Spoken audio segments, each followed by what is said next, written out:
The Affirmative Repositioning, a radical movement led by young activists, was launched in 2014 with the aim of improving the socio-economic conditions of urban youth. In July of 2015, the group struck a deal with government when the head of state promised to deliver 200,000 plots of urban land countrywide to ease the growing housing backlog. Last year, it was revealed that government would have to fork out at least 30 billion for this purpose, an unaffordable amount. This was not the only agreement between the two. Government also pledged to include several of its group members on the Rent Control Board, another move that never saw the light of day. Convinced that collaboration with government will bear no fruit, the movement went solo in its try to address issues facing the poor in society. At the beginning of this year, they announced a new approach based on uplifting households through the means of service delivery at a small scale. On the youth side, the group plans to host the Generational Assembly on the National Youth Manifesto to discuss challenges facing the youth and ways to transform their agenda. It was supposed to take place in June, but was postponed to the 28th of this month after its members countrywide requested for more time.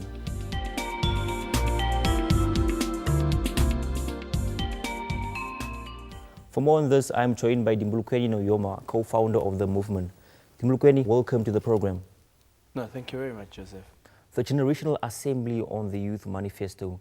Tell us about its significance and what it entails.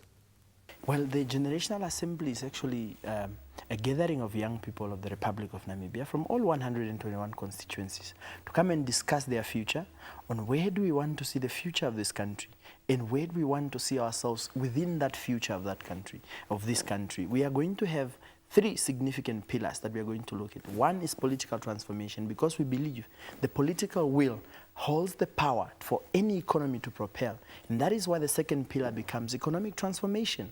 That for any economy to move, we need young and dedicated young people to be able to lead businesses and participate as executives in businesses to ensure that everyone carries the national pride and nationalhood forward. And that is why the third pillar says that we must be able to take care of those that are propelling the economy and those that are not participating in the economy. And so that we have a social transformation, to have a social change within how we do things and business in the country, to ensure that we take care of the less fortunate and also be able to transform the country. And that is what its significance really touches to the heart of all Namibians of this country, and it touches at the bottom and the core of the young people of this country. It's a call for us to participate and be able to be one in terms of how do we want to see Namibia and what Namibia we want to see for the future.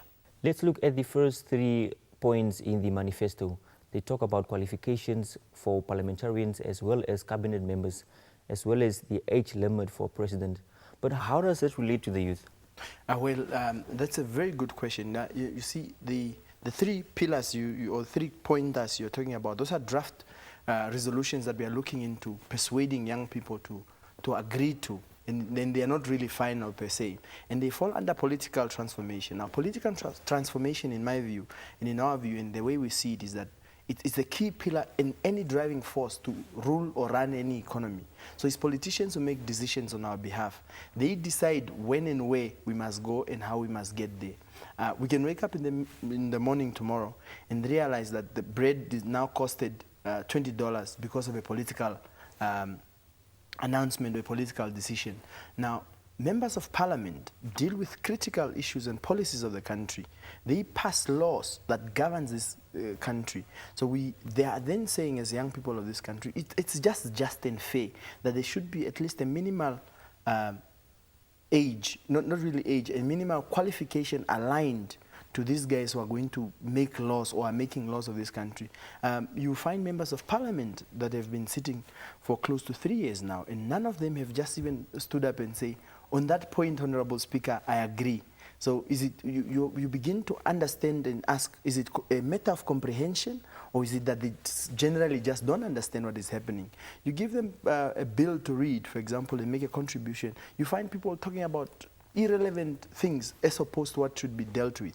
So that is why we are saying that they should at least have a minimal qualification as an entry point to parliament, cabinet, because cabinet in its sense, these are the executives that are driving the day-to-day business of government.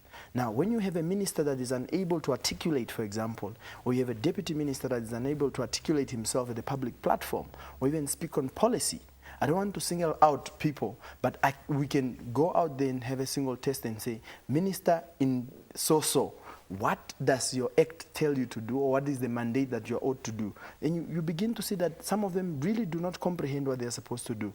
In terms of the age limit of the president, we are saying that, look, there is an entry level for you to hold a position in this country, but there's never an exit level, you see. But they say, when you reach 60, as a public servant or in public service, you're supposed to retire and go into retirement. Now they are speaking about bringing that age to 55 by saying that because we have no money, how about we look into modalities on how we can retrench people or make people go into early retirement.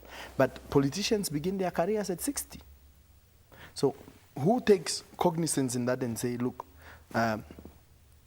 should we really be as a generation be led by people who are over the age of 75, for example? And why is it, what is the significance in us having a 75-year-old president if we can have a 65-year-old president or a 55-year-old president like the rest of other countries? So you can see that in the African continent, majority of these presidents are in their 70s and they are reaching retirement, you understand? So it's a norm on the continent. Exactly. So we cannot be part of the norm of the rest of the countries that are saying we must have a president until 80. We respect President Mugabe, but we think it's time for him to go down. So the youth of Zimbabwe must stand up and address the issue. And that is why we are saying that at the Generational Assembly, we want to put a cap and say 75, surely 15 years after your normal retirement should be enough for you to go into final retirement for politicians, for that matter. So we cannot be led by a 75-year-old. I mean, you must be wanting to have time to take care of your children, grandchildren, and as well give attention to your wife. So, or your husband, for that matter. So we are saying that we want to put a cap to this year so that at least there is an entry level and an exit level towards this office. At the age of 75, that would mean our current president would have to step down. Fortunately, yes, because, I mean, you cannot be 27 years. You want to be 27 years in public service. But we are not, and it seemed as if we are targeting the current president. And this has nothing to do with the current president. Even if it was President Pohamba, we would have addressed this issue. Even if it was President Nyoma, we would have addressed. President Nyoma, in fact, retired at the age of 75. And at the age of 75, they were saying President Nyoma is way too old to lead the country. So it was time for him to step down. So Nyoma stepped down at 75. Why don't we lead by that example and allow us to all retire at 75 as president?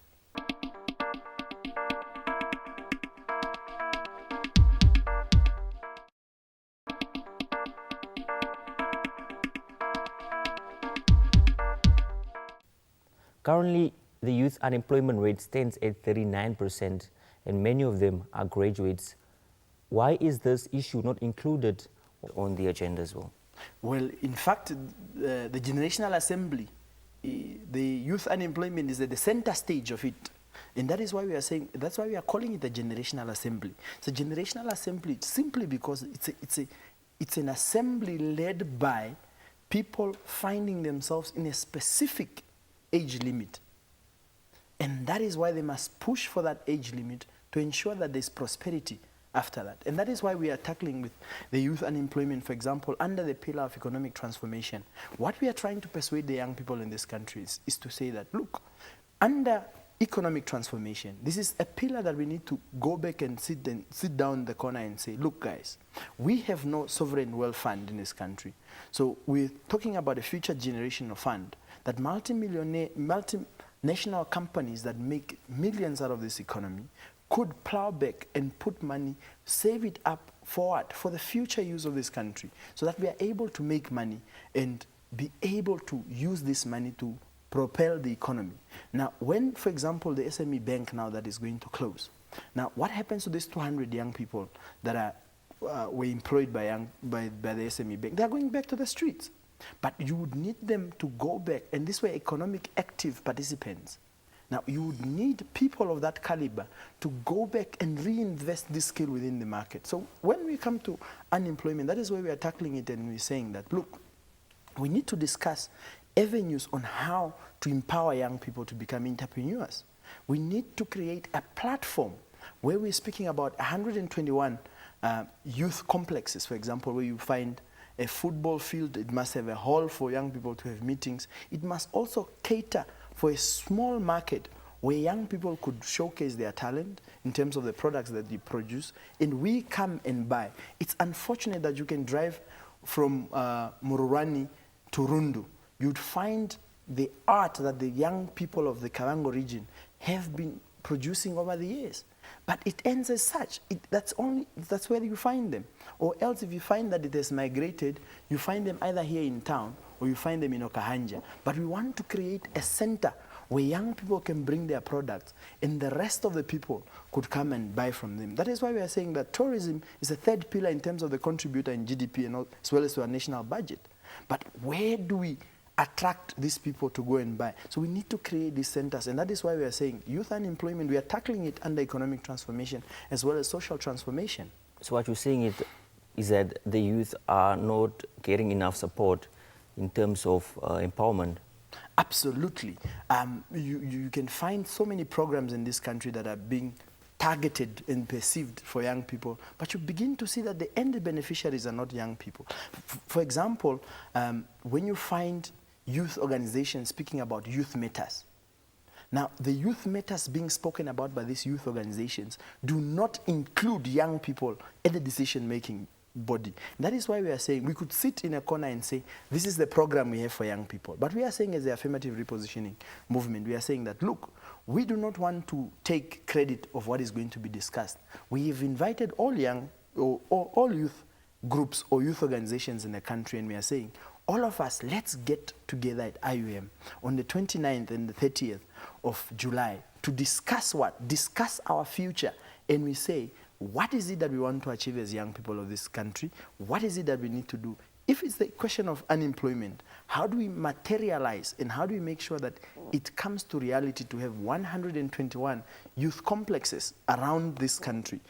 And it's possible. We have guys who have fishing quotas. We just need to implement them and say, look, parliamentarians or lawmakers, this is our proposition and this is what we are saying. We are saying that every fishing quota holder, we need 1% of your profits. And this 1% of your profits is going to be directed either to the 4,000 villages that we have in this country, so that each village can have a substantive budget. That is close to 400,000 Namibian dollars per annum. Now, what do you do with $400,000 per annum in a village? With rural electrification, you are able to make a significant contribution and meet government halfway. With rural water supply, you are able to meet government halfway. Whether it's tarred roads, you are giving villages or villagers at least a substantive amount of the national budget or of the money to develop their settlement and be able to move further. And that is why we are saying that we are not going to sit down on this youth manifesto, because it's going to have the views of people as far as Arwap, people as far as Kavango East, as far as Zambezi, as far as Karas, as far as Hardap. And we are going to make sure that programs that are going to be implemented are programs to benefit young people, and it's a generational call for us to ensure that we deliver on time. In the past, we have seen a number of similar platforms where the youth gathered and discussed issues related to them. How does this assembly compare to those events? Well, you can see that the significance is not a club of friends. Neither is an exclusive invitation for who must come and who must not come.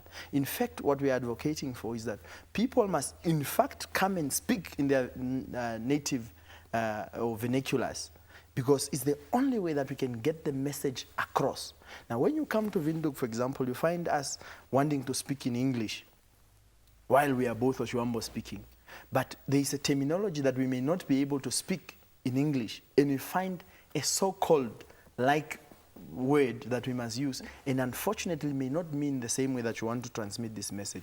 So the significance of this generational assembly is that it's a gathering of young people coming from 121 constituencies. That's the magnitude we are talking about.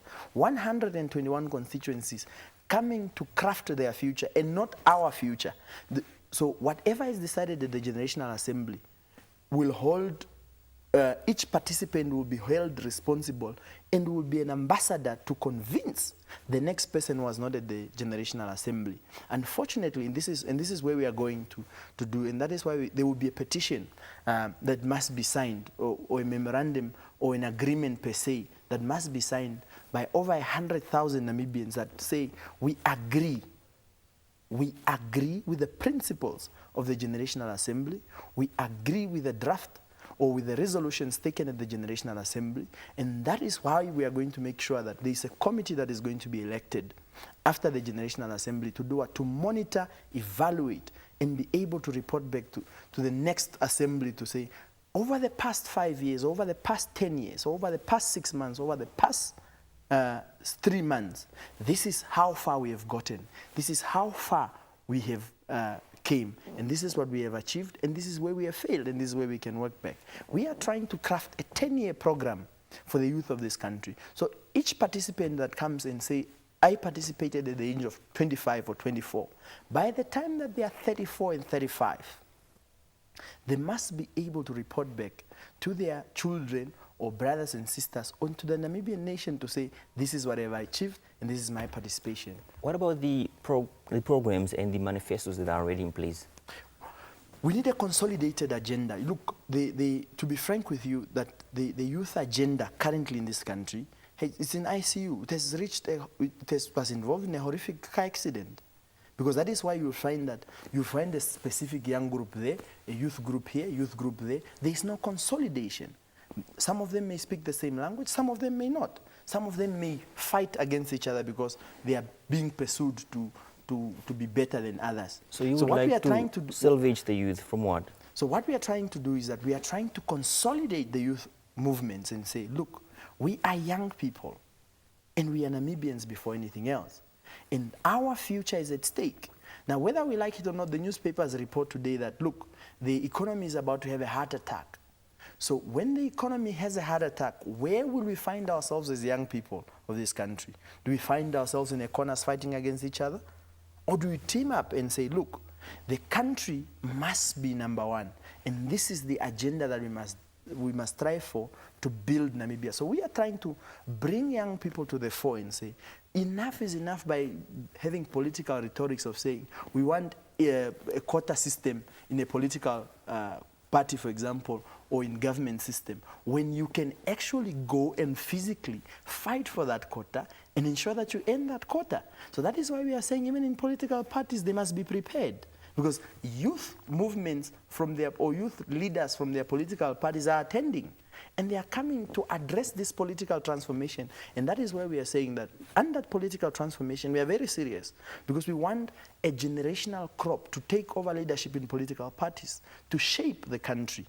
Because we must have a national outlook. What is Namibia's national ideology? One Namibia, one nation? Harambe prosperity plan? What is the ideology that we have?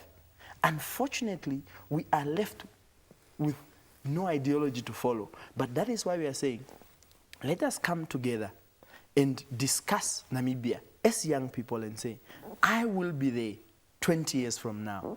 I will be there 30 years from now. Unfortunately, somebody who's in leadership today may not be there 10 years from now. What do we do when that time comes? Do we sit back and fold hands? Or do we say we have a national strategic plan on where we want to see this country? And we are simply just creating checks and balances. For example, we are saying we need to have a parallel anti-corruption commission that is going to be neutral in seeing issues. Why is it that nobody gets fired at the SME bank when there's mismanagement of funds? But when the local authority in Erongo region misplaces $3,000, somebody's prosecuted. But how could the youth make their voices heard in a matter such as this? That is where we are getting to. We need to build national patriotism and this general national patriotism, because we are advocating for young people to be together, united in a common principled cause. And that is why we are saying the Generational Assembly gives us that platform to reflect. One, as the AR movement. Two can be another youth organization. Three can be another youth organization, and say, let's remove rather who we are identifying ourselves as. And later, that is why you'll find that in the application form, it asks you, who are you? Now, you're Madimbulukeni, I come from Wangwena, my constituency is Oshikango. That will forever remain as my constituency until or unless I decide to move. I'm just in Windhoek to look for bread and better living. But when I go back to Oshikango, there's a specific picture that comes to my mind. And how do I want to transform that picture? And that is where we want young people, in terms of corruption, for example, and say, that neutral body that we want to establish is to really curb corruption in the country, be able to save the country from looting. I mean, we were having a comparative analysis with a taxi driver this morning. And he was telling me, in fact, in his calculation, he's saying, close to 30 billion Namibian dollars has been looted out of this country through corruption. That is half of our current budget. Since when was that? Since 1990. That is I actually think it's more than that. But what is it that we have been able to do? Unfortunately, in 1990, some of us were not born, others were young. In 2000, I was still at school. I left school in 2009 to be able to actively participate in the national development agenda of this country. So we cannot be asking ourselves, where were you in 2002 when I was at school? Where were you in 2001? Some of them were not born. But unfortunately, the reality is that we are here now. How do we hold hands? And we are not trying to create some sort of them and us. And that should not be seen towards this generational assembly. We are just saying, we are young people who want to assist the elders of this country to develop Namibia for the betterness of those that are yet to come after us. By the time you turn 40, the generation that comes after will not be merciful. And this is where the problem is. The generation that is between 35 and 55, these are their current executives in SOEs, private business, or friends of politicians. And they've gotten into a comfort zone where they've forgotten Namibia, and now they are busy discussing how to prosper themselves and ensure that there's proper economic development within their pockets. But we want to forget about that proper economic development from our pockets and put the country first and move forward.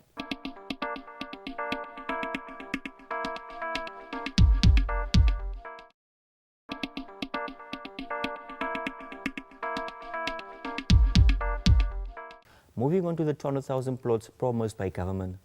Government fell short on their promise. As a movement, do you feel let down? Well, you see, let down is not the word. In fact, we are saying that the government of the Republic of Namibia does not take young people of this country or the landless people of this country serious.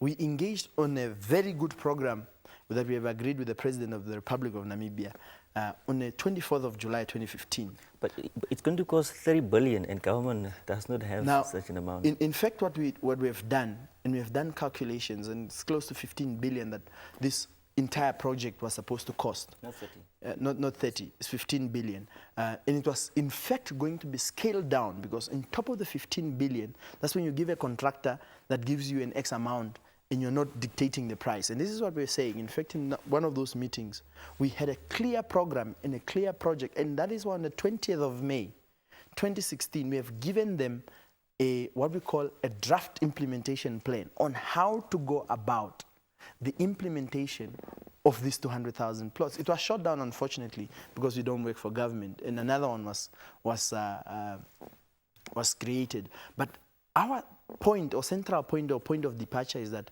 we had a clear program on how we can do youth voluntary programs to come and service our own plots. All you need to do, have a town layout that is approved by NAMPAB, and we have made sure that these processes were shortened.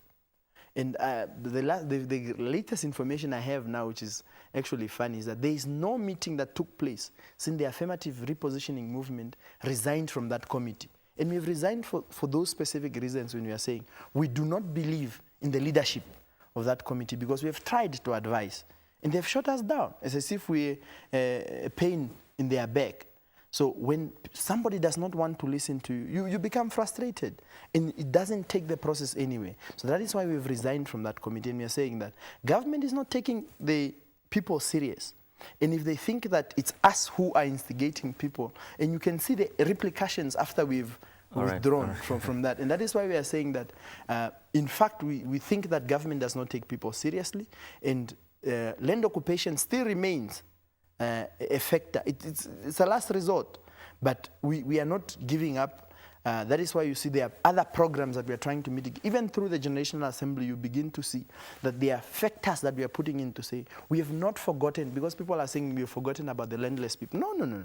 We are landless still. And that remains a fact. Until and when we have acquired land, it's only then that we can discuss other discussions. So that is why the Generational Assembly is important, to address the housing issue in ways and factors for us to go and debate, or find other means and resolutions, to find a means to it. Whether the Generational Assembly says from the 30th of July 2017, all young people across the country where you find yourself, take that as a home, so be it. So we are not saying that we have forgotten this or we are moving in this direction. Can you let me get your final message to the general public out there? Well, the final message remains that Namibia was created for us. And Namibia was there before us. And Namibia will be there long after we are gone. So we must be able to be, as a generation, take a stand. Where do we want to be between the 28th of July and the 30th of July 2017? Whether we want to be gathered with the rest of the young people of the country to discuss important matters of the future that you will be affected on, and take part in whether we want to craft it or we want to throw it away. So then again, the famous quote of Frantz Fanon, that each generation out of relative obscurity must choose their fight, to betray it or continue fighting for it. So that is where we are.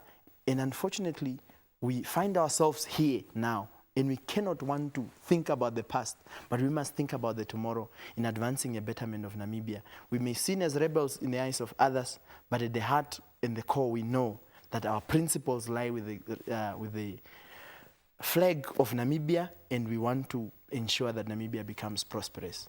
Thank you. Mlugeni, thank you for joining me this evening. No, thank you very much. And that is all we have for you. And don't forget to share your views with us on our social media pages or by texting them to the number 555. From me, Joseph Sheefeni, and the One Exclusive crew, good night.